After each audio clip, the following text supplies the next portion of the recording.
काय करते मम्मी? ये की इथं की पिठलं करायला लागले. बरेच दिवस झाले पिठलं केलं नाही. म्हणजे खाऊ. तर हा कांदा भाजलाय, तेल टाकले, जिरे टाकले, कांदा भाजलाय, कढीपत्त्याची पानं टाकली. काय बेसन काढलं? आता हे वाटण केले, तिथं बेसन कालवून ठेवलं, त्यात मीठ टाकले डाळीच्या पिठात. होय. आणि इथं हे वाटण केले, हिरवी मिरची, मीठ आणि लसूण आणि 2-3 कढीपत्त्याची पानं पण त्यात टाकले. वाटणार का? पण मिरची भाजून घेतली आधी जरा तेल टाकून वाटण करायच्या आधी. ते वाटण केलं. बरेच दिवस म्हणून कुठलं केलंच नाही करा.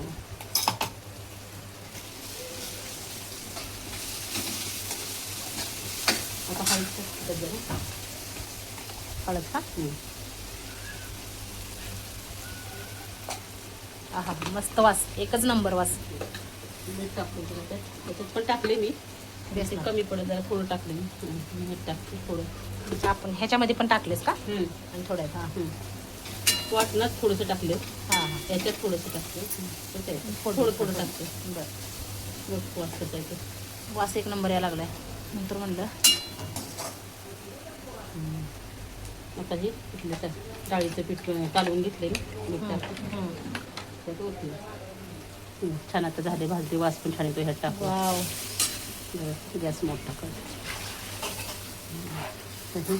झाल्यानंतर तुला दाखवतो वास. आमचा आहान सुद्धा आलेला आहे.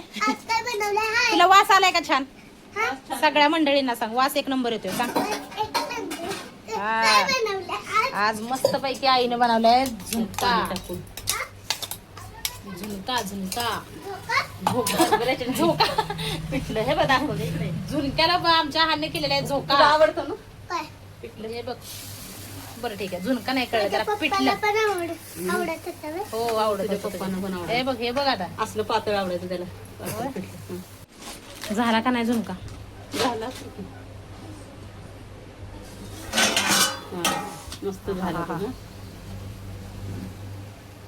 वा. बंद करते गॅस आता. अगं वास एवढा भारी होते असं वाटायला कधी. छान आहे ना.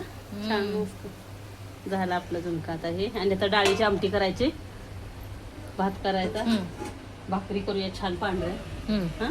3-4 मिरच्या लिंबू टाकूया त्याच्यात, मीठ टाकून तळूया, लिंबू टाकून चांगल्या मुरवून बरोबर देऊया ताटात सगळं. चालतंय ठीक आहे.